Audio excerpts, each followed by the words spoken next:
Bismillahirrahmanirrahim. Assalamu alaikum warahmatullahi wabarakatuh. How are you, dear students? This is your Urdu period. First recite dua. Rabbi zidni ilma. اے میرے رب میرے علم میں اضافہ فرما. بیٹا اپنی کتاب کا صفحہ 48 کھولیے.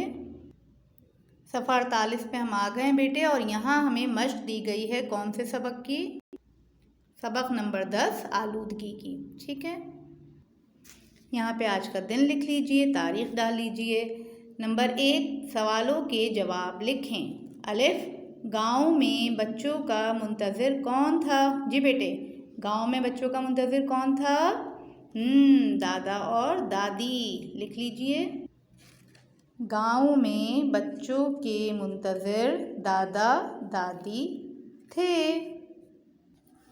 سوال ب، لاری اڈے پر صفائی کا انتظام کیسا تھا؟ کیسا تھا بیٹے؟ انتہائی ناقص. گڈ. لاری اڈے پر صفائی کا انتظام انتہائی ناقص تھا. ٹھیک ہے. جی میں بیٹے، بچوں کا سفر کیسے گزرا؟ جواب ہے، بچوں کا سفر پرسکون اور خوشگوار گزرا. ٹھیک ہے. دال ہے بیٹے، گاؤں کی فضا صاف ستھری کیوں تھی؟ جواب لکھیں گے، کیونکہ وہاں گاڑیاں، کارخانے اور صنعتیں نہیں تھیں.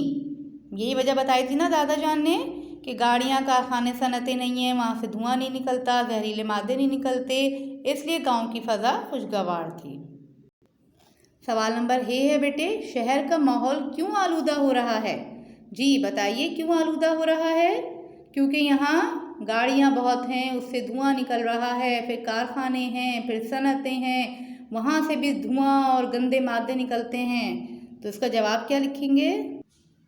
کارخانوں، فیکٹریوں اور گاڑیوں کے دھوئیں، گرد و غبار، گندا پانی اور زہریلے مادوں کی وجہ سے شہر کا ماحول آلودہ ہو رہا ہے. ٹھیک ہے بیٹے، یہ جواب ہے کا. اس کے بعد سوال نمبر 2 ہے بیٹے، درجے ذیل الفاظ کے معنی لکھیں. کون کون سے الفاظ ہیں؟ اسرار، منتظر، روانگی، ناقص، آلودگی. آپ کو پتہ ہے نا اس کے معنی کہاں ہوتے ہیں؟ جی، کتاب کے آخر میں فرہنگ میں. یہ دیکھیے پیج 86 پر آپ کو اس کے معنی مل جائیں گے، الفاظ اور ان کے معنی. تو جن الفاظ کے معنی لکھنے ہیں یہاں سے دیکھ کے لکھ لیجیے گا کاپی میں. سوال نمبر 3 ہے بیٹے، درجے ذیل الفاظ کو جملوں میں استعمال کریں. یہ الفاظ دیے گئے ہیں، ان کے جملے آپ کاپی میں بنائیں گے. پہلا لفظ ہے روانگی. روانگی یعنی کہ جانا، روانہ ہونا. ٹھیک ہے. جیسے اس کا کیا بن سکتا ہے؟ کل ہماری کراچی کے لیے روانگی ہے، کل ہماری لاہور کے لیے روانگی ہے، آج شام ہماری روانگی ہے، ہماری روانگی میں تاخیر ہے. ٹھیک ہے. اس کے بعد ہے پرسکون. پرسکون کا جملہ کیا بن سکتا ہے؟ میرے دادا جان بہت پرسکون ہیں، میری دادی جان بہت پرسکون ہیں، دوا کھا کے میری امی پرسکون ہو گئیں، ہم گھومنے گئے تھے پرسکون ہونے کے لیے. ٹھیک ہے. اس طرح کا کوئی بھی جملہ بنا لیجئے. اس کے بعد ہے خوشگوار. میرے اور میری دوستوں کے تعلقات خوشگوار ہے، میرے اور میرے بہن بھائیوں کے تعلقات خوشگوار ہے، آج موسم بہت خوشگوار ہے. ٹھیک ہے. اس کے بعد ہے نقصانات. نقصانات، امی ابو کی بات نہ کرنے سے نقصانات ہو جاتے ہیں، ٹیچرز کی باتوں پہ عمل نہ کرنے سے نقصانات ہو جاتے ہیں، ہمیں نقصانات سے بچنے کی کوشش کرنی چاہیے. اور کیا ہو سکتا ہے؟ قانون کی پابندی نہ کرنے سے نقصانات ہو سکتے ہیں. ٹھیک ہے. اور آخری لفظ ہے آلودہ. آلودہ تو ابھی ہم نے پورا سبق ہی آلودہ کا پڑھا ہے.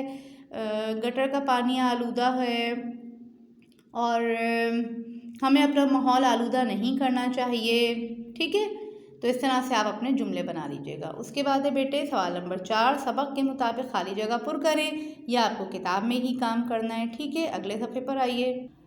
سوال نمبر 5 ہے، سبق کے مطابق درست جملے پر ٹک اور غلط پر کراس کا نشان لگائیں. ان جملوں میں جو صحیح ہیں وہ سبق جو ہم نے پڑھا ہے اس کے حساب سے ٹک کا نشان لگائیے، اور جو غلط ہیں اس کے حساب سے کراس کا نشان لگائیے. امید ہے آپ کو آج کا کام سمجھ آیا ہوگا. سوال جواب اور جملے الفاظ معنی آپ کو کاپی میں کرنے ہیں، جبکہ یہ خالی جگہ اور یہ ٹک اور کراس آپ کو کتاب میں ہی کرنا ہے۔ اپنا کام صاف ستھرے طریقے سے کیجئے، اپنا خیال رکھیے۔ جزاک اللہ خیراً کثیرا۔ السلام علیکم ورحمۃ اللہ وبرکاتہ۔